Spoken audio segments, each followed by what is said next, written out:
Welcome back. شادی کے بعد امریکہ جا کر رہنے کا خیال اکثر لوگوں کو کافی خوبصورت لگتا ہے، لیکن یہاں آ کر جن خواتین کو گھریلو تشدد کا سامنا کرنا پڑتا ہے ان کے بہت سے سہانے خواب چکنا چور ہو جاتے ہیں۔ آئیے ملتے ہیں روبینہ نیاز سے، جو نیو یارک کی ان مسلمان خواتین کی مدد کر رہی ہیں جو ڈومیسٹک وائلنس کا شکار ہیں۔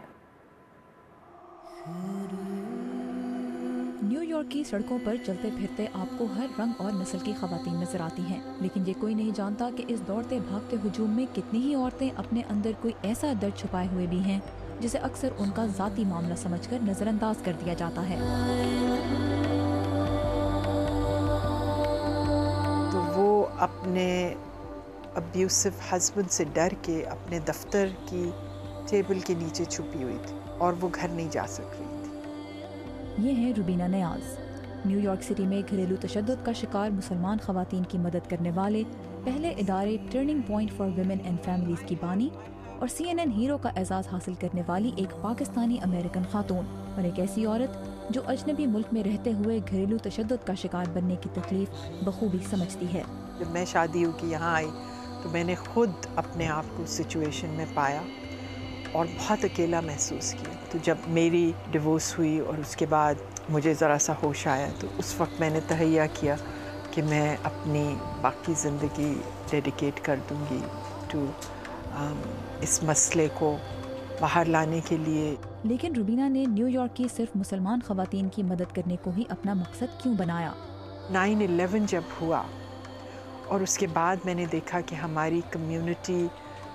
کے پاس بالکل ریسورسز نہیں، لوگ روز اریسٹ ہو رہے تھے، روز ڈیٹین ہو رہے تھے، روز ڈیپورٹ ہو رہے تھے، اور عورتوں کو پتہ نہیں تھا وہ کیا کریں، اور جو نہیں اریسٹ ہو رہے تھے اگر ان کے گھر میں تشدد تھا تو وہ اپنی بیویوں کو یہ کہتے تھے کہ اگر تم نے کسی سے مدد مانگی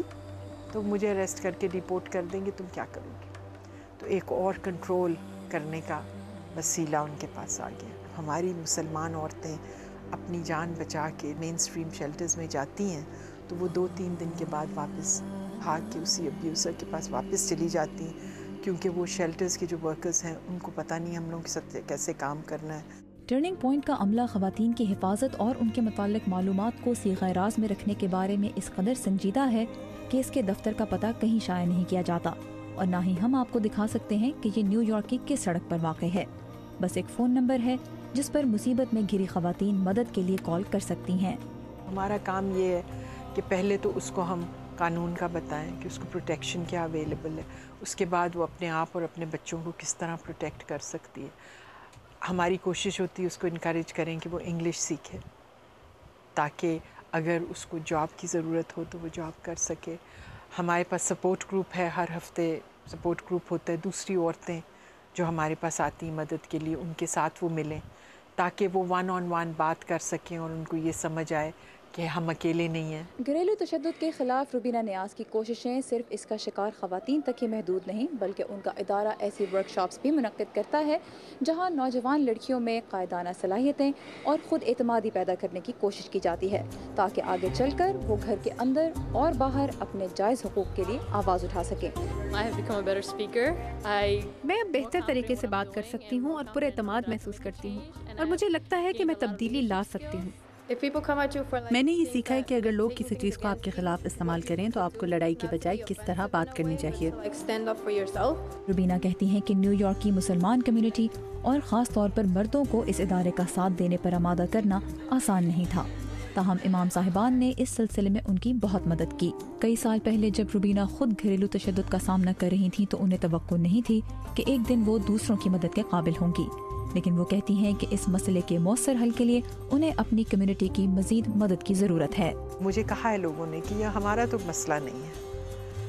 تو ان کو یہ بھی میں کہوں گی کہ یہ مسئلہ کسی وقت بھی کسی کا ہو سکتا ہے، اور اگر کسی اور کی بیٹی سفر کر رہی ہے یا بچہ سفر کر رہا ہے تو کل کو وہ ہمارا بھی ہو سکتا ہے، تو اس میں تو سب کی ایک کلیکٹو ذمہ داری ہے۔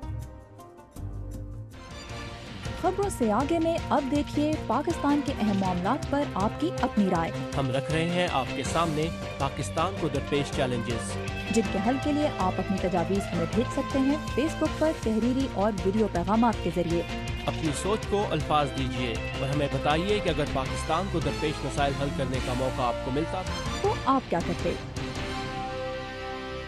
ہمارے سیگمنٹ آپ کیا کرتے میں اس ہفتے ہمارا آپ سے سوال ہے کہ اگر پاکستان میں پولیس کی کارکردگی بہتر بنانے کا موقع آپ کو ملتا تو آپ کیا کرتے؟ ہمیں اپنے جواب فیس بک کے ذریعے ضرور بھیجیے گا۔ آج کے شو میں ہماری کوشش تھی کہ آپ کو یہ دکھایا جائے کہ امریکہ میں رہنے والے پاکستانی اور مسلمانوں کی زندگی آپ کی زندگی سے بہت زیادہ مختلف نہیں ہے۔ انہیں بھی ایسے بہت سے مسئلوں کا سامنا ہے جنہیں آپ یا آپ کے ارد گرد کے لوگ فیس کر رہے ہیں۔ ہمارا آج کا شو آپ کو کیسا لگا ہمیں ضرور بتائیے گا۔ ہمارا فیس بک یوزر نیم ہے VOA اردو، اور اس کے علاوہ تازہ ترین خبروں کے لیے آپ ہماری ویب سائٹ urduvoa.com پر لاگ ان کر سکتے ہیں، جہاں آپ کو امریکی اخبارات میں شائع ہونے والے اداریے اور تبصرے بھی پڑھنے کا موقع ملے گا۔ اور اس کے علاوہ زندگی کے بہت سے مختلف شعبوں کے بارے میں ویڈیو رپورٹس اور مضامین بھی آپ کو ہماری اسی ویب سائٹ پر ملیں گے۔ اب ہمیں دیجیے اجازت، اللہ حافظ۔